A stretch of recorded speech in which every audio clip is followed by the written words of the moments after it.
com os nossos irmãos aqui em Olinda. Em nome de Jesus. Capítulo 4 do livro do profeta Zacarias, versículo 1, diz assim a palavra de Deus. E tornou o anjo que falava comigo e me disse, e me despertou como um homem que é despertado do seu sono, e me disse, o que vês? E eu disse, olho, e eis um castiçal de ouro e um vaso de azeite no cimo, com as suas 7 lâmpadas, e cada lâmpada posta no cimo tinha 7 canudos, e por cima dele das suas oliveiras, uma à direita do vaso de azeite, a outra à sua esquerda. E falei e disse ao anjo que falava comigo, Senhor meu, o que é isso? Então respondeu o anjo que falava comigo e me disse, não sabes tu o que é isto? E eu disse, não, Senhor meu. E respondeu e me falou, dizendo, esta é a palavra do Senhor a Zorobabel, dizendo, não por força nem por violência, mas pelo meu Espírito, diz o Senhor dos Exércitos. Quem és tu, ó monte grande? Diante de Zorobabel serás uma campina, porque ele trará a primeira pedra com aclamações, dizendo graça, graça sobre ela. E a palavra do Senhor veio de novo a mim, dizendo, as mãos de Zorobabel têm fundado esta casa, também as suas mãos a acabarão, para que saibais que o Senhor dos Exércitos me enviou a vós. Porque quem despreza o dia das coisas pequenas, pois esse se alegrará, vendo o prumo na mão de Zorobabel. Quantos dizem amém? Amém. Quantos dizem amém? Amém. Amém. Repitam após mim, nem por força, nem por violência, mas pelo meu Espírito, diz o Senhor.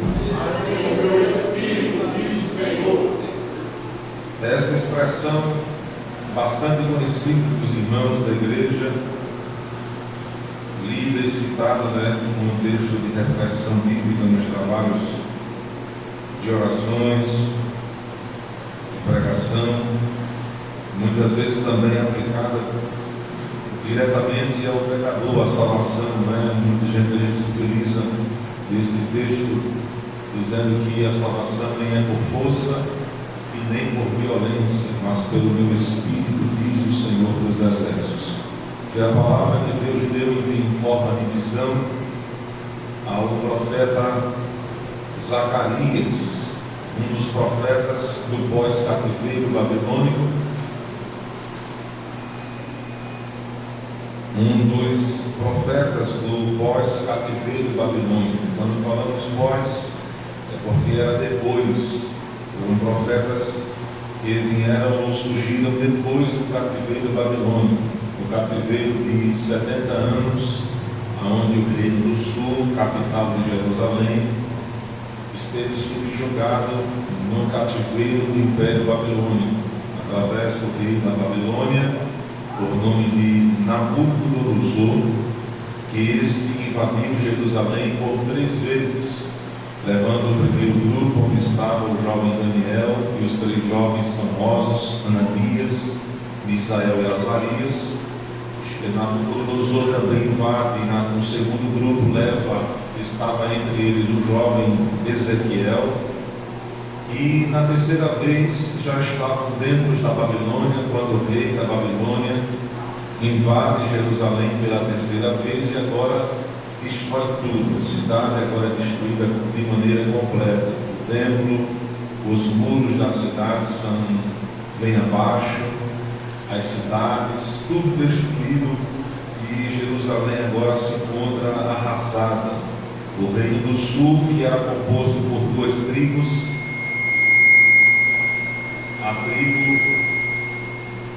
a tribo de Judá e a tribo de Benjamim, eram compostas pelo reino do sul, são levados para a Babilônia. Existe um salmo que retrata muito bem a situação que se encontrava o reino do sul no cativeiro babilônico, é o salmo conhecido como o Salmo da Saudade. Abra a Bíblia no Salmo 137, conhecido como o Salmo da Saudade.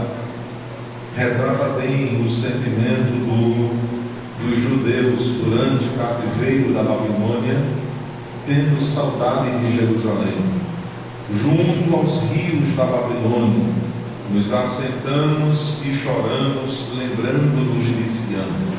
Nos salgueiros que há no meio dela, penduramos as nossas harpas, porquanto aqueles que nos levaram cativos nos pediram uma canção, e o que nos destruíram que os alegrássemos, dizendo: cantai-nos um dos cânticos de Sião. Mas como entoaremos o cântico do Senhor em terra estranha? Se eu me esquecer de ti, ó Jerusalém, esqueça-se a minha destra da sua destreza, apegue-se a minha língua ao paladar, se não me lembrar de ti, se não preferir Jerusalém, a minha maior alegria. O Salmo 126 também retrata agora a alegria dos filhos de Judá retornando do cativeiro babilônico. Salmo 126. Quando o Senhor trouxe do cativeiro os que voltaram a Sião, estávamos como os que sonham.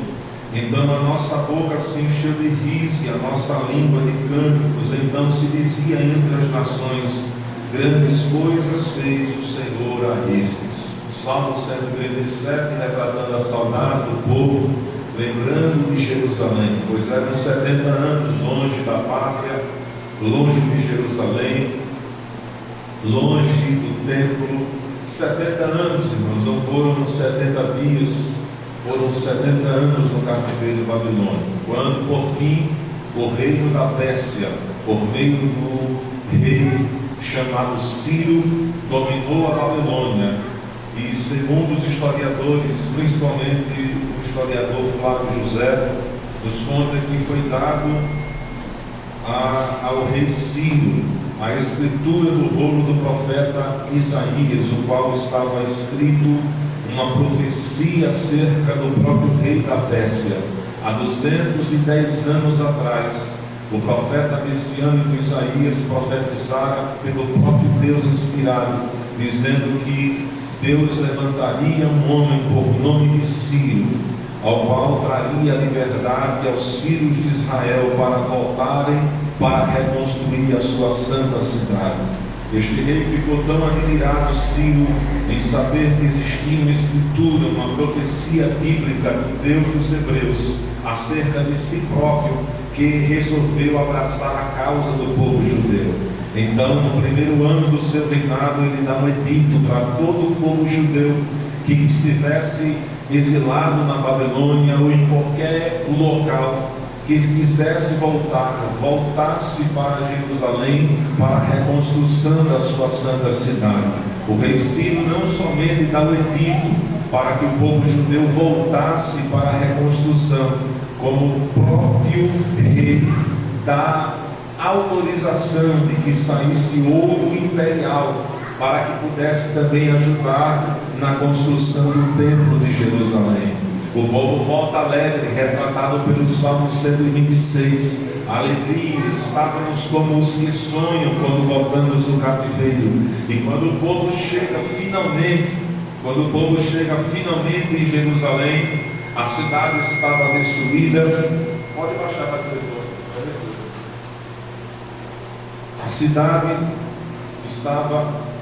A cidade estava destruída, arruinada, os muros da cidade estavam caídos abaixo, o templo destruído, as casas destruídas. E a Bíblia diz no livro de Esdras que quando o povo de Israel chega em Jerusalém, a primeira coisa que o povo judeu vai fazer depois de 70 anos, quando chega em Jerusalém, não é reparar suas próprias casas, não é construir ou produzir reformas para melhoramento de si próprio, dando prioridades às próprias famílias dos judeus. O povo judeu não vai reconstruir os muros das cidades que estavam abaixo, porque os muros representavam a proteção da cidade.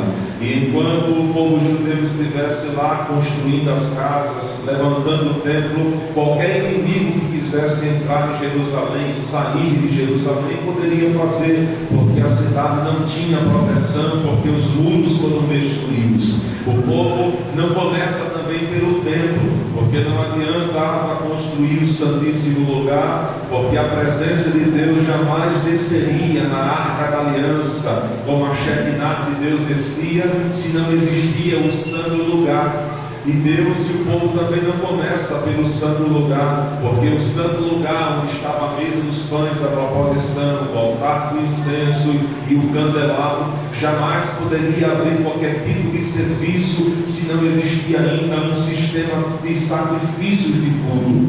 A Bíblia diz no livro de Esdras, abra comigo sua Bíblia, no livro de Esdras, e que o povo, quando chega em Jerusalém, capítulo 3, versículo 1, chegando pois o 7º mês, e estando os filhos de Israel já nas cidades, se ajuntou o povo como um só homem em Jerusalém, e levantou Josué, filho de Josadaque, e seus irmãos, os sacerdotes, e Zorobabel, filho de Sealtiel, e seus irmãos, diga-se comigo, e edificaram. Pode ficar mais alto comigo. E edificaram o altar do Deus de Israel, para oferecer sobre ele sacrifícios. A primeira coisa que os filhos de Israel fazem quando retorna do cativeiro babilônico, 70 anos depois, estando toda a cidade destruída, a primeira coisa que eles vão fazer, irmãos, é levantar o altar de Deus que estava destruído. Diga amém por isso. E isso é uma grande lição para todos nós. Qualquer servo de Deus, nós como igreja no sentido coletivo, nós como igreja no sentido individual, como servos do Senhor, como crentes que somos direcionados por Deus e devemos colocar Deus em primeiro lugar em nossas vidas. A primeira coisa que os judeus fazem ao retornar para a sua cidade totalmente destruída, tudo arruinado, mas eles começaram levantando e edificando o altar de Deus, o altar do Deus de Israel, para oferecer sacrifícios. O povo estava com tanta saudade de Jerusalém que o povo não começa com as casas, o povo não começa com os muros, o povo não começa nem mesmo com o próprio templo, porque não adianta ter templo bonito e não ter presença de Deus. Não adianta as paredes estarem confortáveis, ter toda uma estrutura que traga conforto para estar cultuando a Deus, as paredes e as colunas serem de ouro, como era o templo de Salomão. Se não tem presença de Deus, e não tem presença de Deus, jamais a presença de Deus descia, jamais o culto do Senhor no templo começava pelo Santíssimo Lugar, sempre começava o culto pelo altar de Deus, levantado, preparado, erguido, construído, edificado. E eu louvo a Deus porque tudo foi destruído em Jerusalém. As casas foram destruídas, foi destruído os muros de Jerusalém e vieram abaixo. O próprio templo de Salomão, a glória da primeira casa, veio abaixo e destruído. E grande foi a tragédia, o cenário que aconteceu durante o cativeiro babilônico. Mas eu louvo a Deus que, apesar de tudo isto estar destruído em ruínas, a Bíblia diz que a base do altar, diga-se comigo, a base do altar ainda estava de pé. Porque no capítulo 3, versículo 1 diz assim: e firmaram o altar, diga-se comigo, sobre as suas bases. Tudo foi destruído em Jerusalém, menos a base do altar de Deus. Foi destruído os muros, foi destruídas as cidades, foi destruído as casas, as moradias, os grandes monumentos, até mesmo o altar foi destruído com a invasão do rei da Babilônia. Mas a base estava de pé, porque eles construíram o altar, não foi sobre uma nova base, eles não colocaram na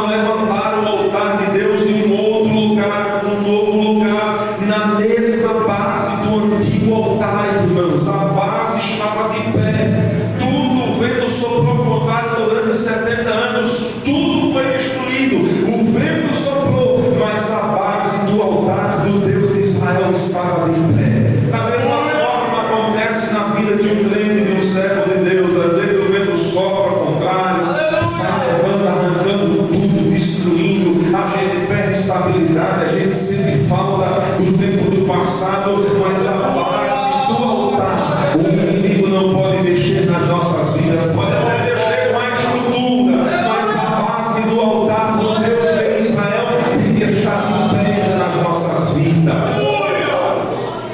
E eles levantam o altar de Deus sobre as mesmas bases.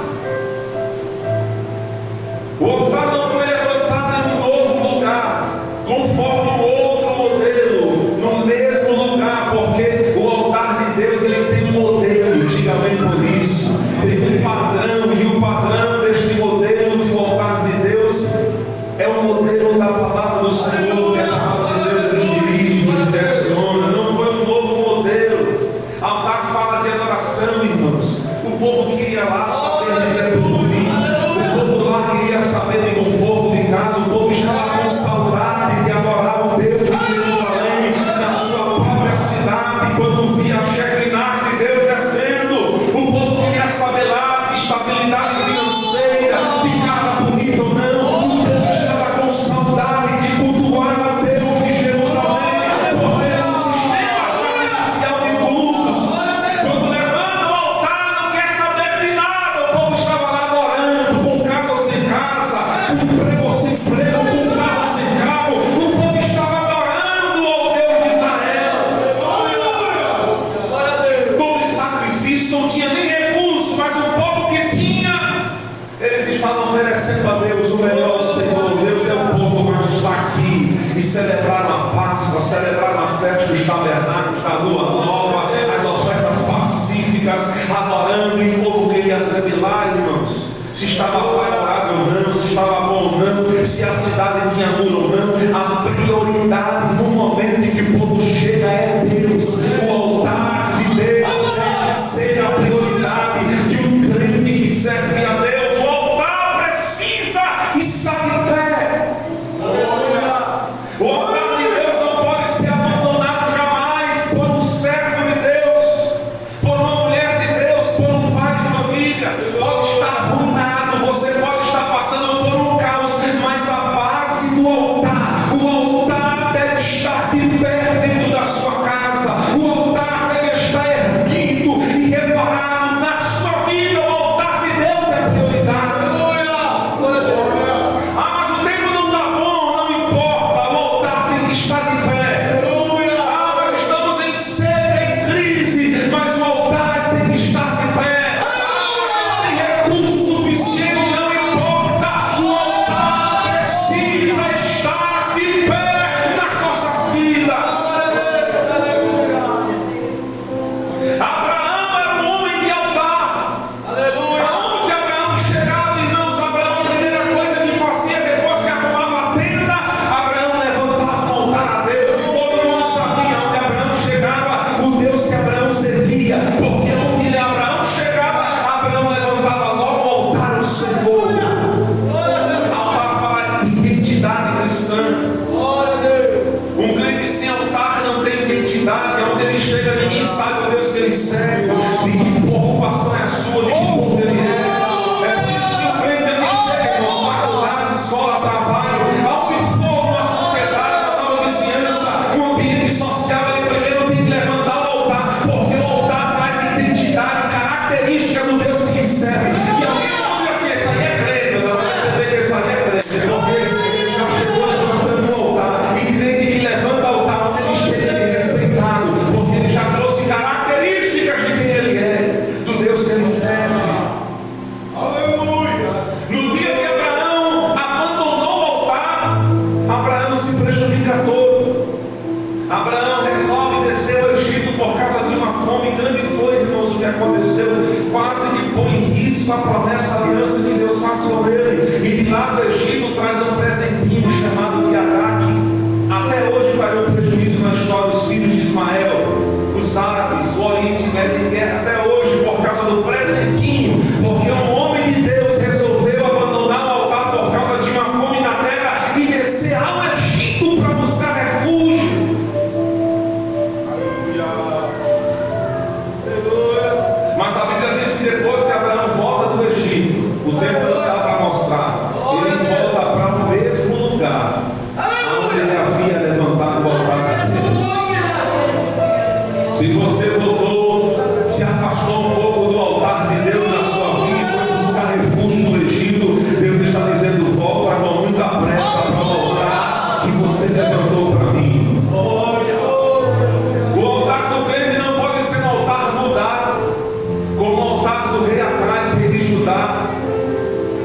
mau e perverso, sacrificou até seus filhos para o Deus Moloque.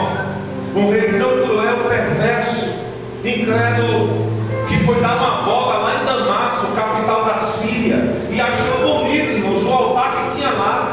Em Jerusalém já tinha templo, já tinha altar erguido por Deus. O que estava faltando era adorador sincero para sacrificar e dar a Deus o que Deus merecia. Foi lá em Damasco dar uma volta e viu um altar bem bonito, todo estruturado, formoso, chamou a atenção. Se fosse nos dias de hoje, a dizer que ele tirou uma foto e mandou um zap para o sumo sacerdote de Jerusalém. Ele diz aí, mas a Bíblia diz que ele mandou por carta. Estava lá em Damasco e mandou a mensagem, a cópia, e diz assim: olha, pega o altar do templo aí, tira ele e estabelece um altar conforme este modelo de Damasco. Era o sumo sacerdote já agoniado, muito preparado. Tiraram o altar era grande, irmãos. O altar do reino de Salomão era um altar tão grande que ele tinha rampas, porque o fogo era tão grande para os sacerdotes não se queimarem. Ele subiu em rampas para pegar, comprar os sacrifícios que eram postos sobre o altar. Removeram um altar de Deus estabelecido por Deus e colocaram um novo altar conforme o modelo de Damasco. Irmãos, é um perigo para o servo de Deus quando mudamos o padrão que Deus estabeleceu nas nossas vidas. Removemos o padrão, o modelo da palavra e estabelecemos uma vida, um estilo de vida, uma forma de culto que Deus não determinou sobre nossas vidas. É a mesma coisa que oferecer fogo estranho sobre um altar, oferecer um tipo de sacrifício estranho que Deus não enxerga, que Deus não recebe, que Deus não aceita. Mudou o altar de Deus somente no reinado de Ezequias. Ezequias coloca de volta o altar de Deus no lugar. Não mude o padrão de Deus que Deus estabeleceu sobre a sua vida. O altar é a base principal de tudo começa. Mexeu no altar, acabou-se o culto. Pode entrar no santo lugar, o sumo sacerdote pode até entrar no santíssimo uma vez por ano, mas se o altar mudou, se a base do altar mudou, o fogo e a presença de Deus não desce. É isso que o Talmud diz quando vai dizer que o povo de Jerusalém, quando levantou o templo e começou uma voz de choro tão alta, os historiadores vão dizer que quem chorou é porque viu que a glória daquele templo lá, da construção, nem se comparava com Salomão. E os estudiosos vão dizer porque eles não viram a Shekinah descendo do mesmo jeito que desceu lá em Salomão, na época de Salomão. E eles choraram porque estava faltando alguma coisa. Acharam que era só levantar templo, levantar, deixar tudo arrumado e bonito, mas não estava no padrão de Deus. É perigo quando mudamos o padrão estabelecido por Deus, do altar de Deus. É como fizeram lá na época de Elias, na época que quando Israel, a capital era Samaria, as 10 tribos do norte profanaram Samaria, porque o rei Acabe, o rei de Israel, resolveu casar com Jezabel, uma mulher pagã. Trouxe a cultura pagã para dentro de Samaria. Todas as 10 tribos do norte foi contaminada com a divindade da crença de Baal.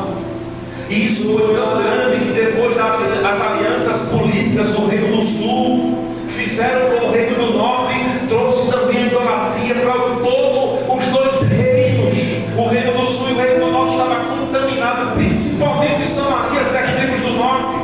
Aonde se chegava tinha para Baal. O povo de Israel estava cocheando em dois pensamentos. Uma hora levantava o altar a Deus, outra hora levantava o altar a Baal. Uma hora dizia Baal é meu Senhor, e outra hora dizia Deus é meu Senhor. O povo não sabia o que adorar, quem servia a dois senhores. Elias chegou um momento, irmãos, que mandou reunir todo mundo, os profetas de Baal, de Azerá.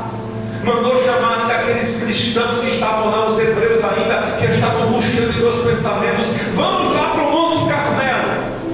Monte Carmelo era o altar na casa de Baal agora, porque só tinha altar a Baal lá. O altar de Deus foi desprezado, estava todo desprezado, arruinado, quebrado, desorganizado. Estabeleceram culto a Baal em Carmelo, Monte Carmelo, que um dia o povo hebreu subia para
simplesmente somente de arrancar bosque, tocar fogo, não. Ali era guerra de crença.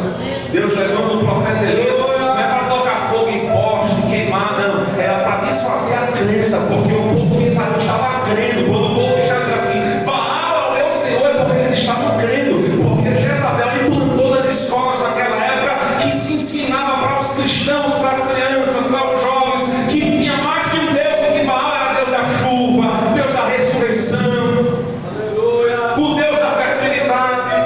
Quando parava de chover na Palestina, o povo dizia, foi Baal que morreu. Quando voltava a chover lá em outubro e setembro, o povo dizia, foi Baal que ressuscitou e voltou a trazer chuva. O povo estava crendo, o povo de Deus estava misturado, porque se Deus só permitisse misturar com os ensinos de Jezabel, foram doutrinados nas escolas por causa de Jezabel. A base da crença foi destruída.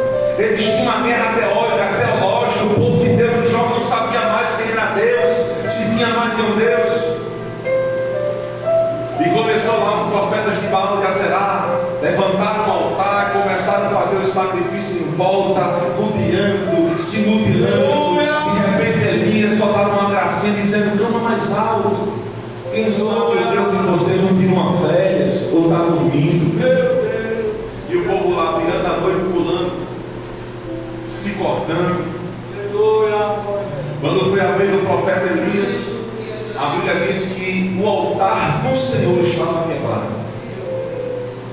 Diga assim comigo, o altar de Baal estava inteiro, mas o altar do Senhor estava quebrado. O altar de Baal inteiro e o altar de Deus quebrado. Enquanto o altar de Baal estava lá bonito, de pé, erguido, inteiro, o altar de Deus estava quebrado. Ele começa a juntar as pedras, como aconteceu em Esdras capítulo 3. A Bíblia diz que o povo se ajuntou como um só homem em Jerusalém, porque Deus não opera onde há desunião, Deus só opera onde está a união. Como um só homem o povo se ajunta. Diga bem por isso. Amém. O povo se ajuda como um só homem, como um só propósito. E ele junta as pedras que estavam quebradas, as 12 pedras representando as 12 tribos de Israel. Vai reparando o altar. Oh, aleluia. E Elias pede o melhor daquela época, porque era época de crise, não tinha água, estava sem chover, nem orvalho, aquelas bolinhas que aparecem de manhã no carro, nem orvalho aparecia, o tempo de seca era grande. Aí Elias manda providenciar água em época de seca, para lançar ainda, criar um rego ao redor do altar, jogar o rego, criar um rego de água ao redor do altar, e ainda molhar a carne que estava sob as pedras do altar, banhar a carne ainda. E Elias manda jogar o melhor que tinha naquela época sobre o altar. Diga assim comigo, Deus só aceita o nosso melhor. É aquilo que não tem realmente, aquilo que está acabando. Deus só aceita o melhor. Deus estava exigindo o melhor, e Elias coloca o melhor que tinha, o que não tinha, o que estava acabando. A raridade que se mais tinha naquela época era a água. Elias manda criar água, bota água, porque Deus só aceita o melhor. Aleluia! Glória a Jesus! Aleluia! O altar de Baal, diga assim, o altar de Baal, estava inteiro, mas o de Deus estava quebrado. Agora diga assim comigo, mas é melhor um altar quebrado, verdadeiro, do que um altar inteiro falso. Aleluia! Eu vou repetir mais uma vez, diga assim comigo, é melhor eu ter um altar quebrado, sincero, do que um altar inteiro falso. Porque não é porque o altar está inteiro, bonito por fora, que é verdadeiro. Às vezes está bonito por fora, bem arrumado, igual ao altar de Damasco, bonito, chamou a lição de Acais, igual ao altar de Baal, já estava tudo pronto, arrumadinho, bonito, mas o fogo não desce. Deus não aceita sacrifício, Deus não recebe. sacrifício não sobe. É um altar bonito inteiro, mas é falso. Mas o de Deus estava quebrado, arruinado, mas era um altar verdadeiro. É melhor a gente chegar na igreja, irmãos, todo quebrado, todo arruinado, mas assim, Deus me ajuda. Eu estou quebrado, mas eu sou sincero. Eu estou quebrado, mas eu sou transparente diante da tua presença. Eu estou quebrado, mas me ajuda a melhorar, me levanta. É melhor a gente chegar na casa de Deus arrastado, se arrastando. O altar todo quebrado, mas não está sincero, do que um altar inteiro, bonito, arrumado, mas falso, e Deus não recebe sacrifício. Deus está dizendo: chega quebrado, mas chega sincero. Chega quebrado, mas chega se humilhando na minha presença. Porque o altar de mal pode estar até inteiro e bonito, mas o fogo não desce. Mas um altar quebrado, sincero, eu reparo, e depois o fogo desce da minha presença. Aleluia!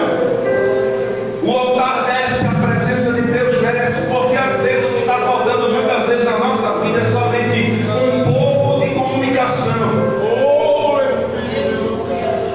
Às vezes o que falta são poucos detalhes das nossas vidas, é a gente compreender realmente qual é a orientação de Deus para as nossas vidas, porque a gente está lá arrumando e a gente vai esperando de Deus, e Deus já deu a orientação. Eu me lembrei de Gideão, quando Gideão viu o anjo chegar na sua casa, o anjo do Senhor. Gideão ficou tão admirado, impressionado com a visita do anjo, ele disse assim: fica aqui, anjo, vou na minha casa, vou preparar um sacrifício para ti, espera, porque eu quero te oferecer um sacrifício.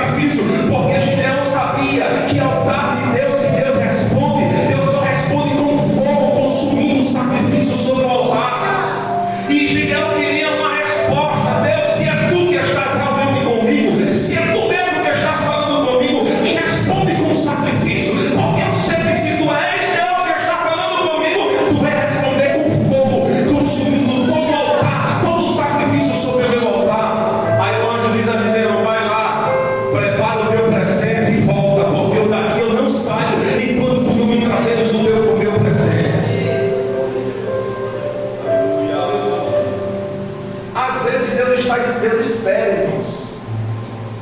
Deus espera a nossa volta para trazer aquilo que Deus merece.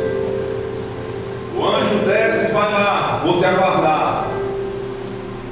Eu não saio daqui enquanto tu não voltares para pagar o verdadeiro presente. O que você disse que ia fazer, eu estou lhe aguardando. Daqui eu não saio. Deus está dizendo para a gente: daqui eu não saio enquanto você não cumprir aquilo que você falou para mim. Deus está dizendo: eu estou lembrado de todas as palavras que você disse para mim, de tudo que você disse que ia fazer, de tudo que você disse que ia melhorar, de tudo que você disse: vou me entregar mais, vou fazer mais, vou servir mais, vou preparar isso para ti. Deus está dizendo: da porta da sua casa eu não saí e estou aguardando ainda o meu presente.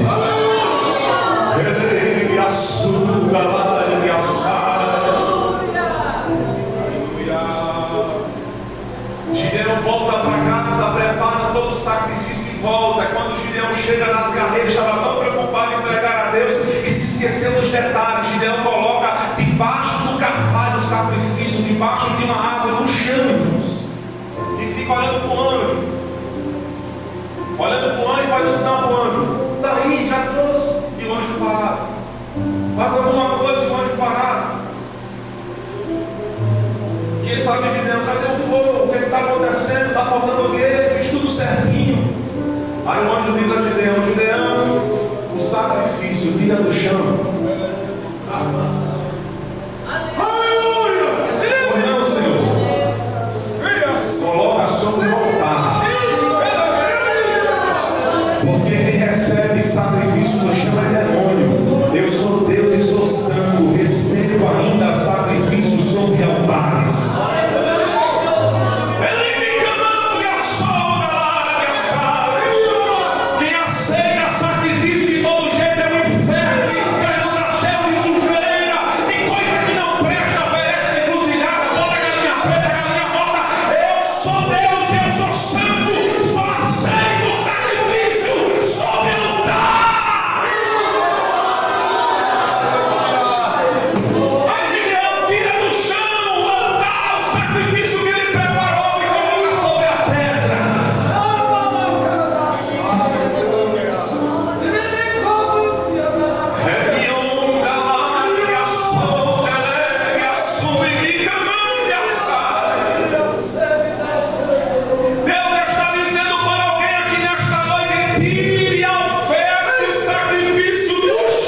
Senhor nesta noite está nos convocando aqui na Desciada Linda.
O sacerdote não entra para acender o altar do incenso, porque a brasa do altar que leva para o incensário subir diante da presença de Deus. O anjo Gabriel só desceu para falar com o sacerdote Zacarias sobre o incenso do altar, porque ele já havia passado pelo altar.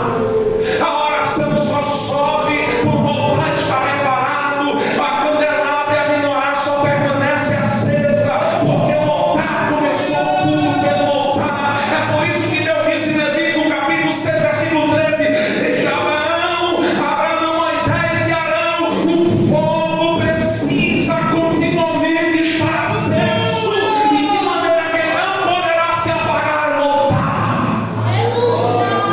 porque vai ser muito sacrifício pela manhã e pela tarde. As lamparinas precisam estar acesas continuamente da menorá, do candelabro, do incensário diante de mim todas as vezes que tiver sacrifício. É por isso que o altar não pode estar apagado. Coloca lenha, remove as cinzas, coloca lenha e deixa o fogo pegar. Eu vou concluir por aqui. Eu comecei com um texto para entrar em outro assunto, mas eu fiquei no altar de Deus sobre as nossas vidas. Porque não adianta ir além se Deus está exigindo de nós um altar preparado, um altar organizado, um altar segundo o modelo que Ele estabeleceu para as nossas vidas. Não adianta ir dar mais um passo, não adianta ir lá no santíssimo, nem para o santo, se Deus quer que a gente repare o altar no começo. A ordem de Deus para nós é repare o altar. Vamos ficar em pé nesta noite, remove as cinzas e deixa o fogo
vinda.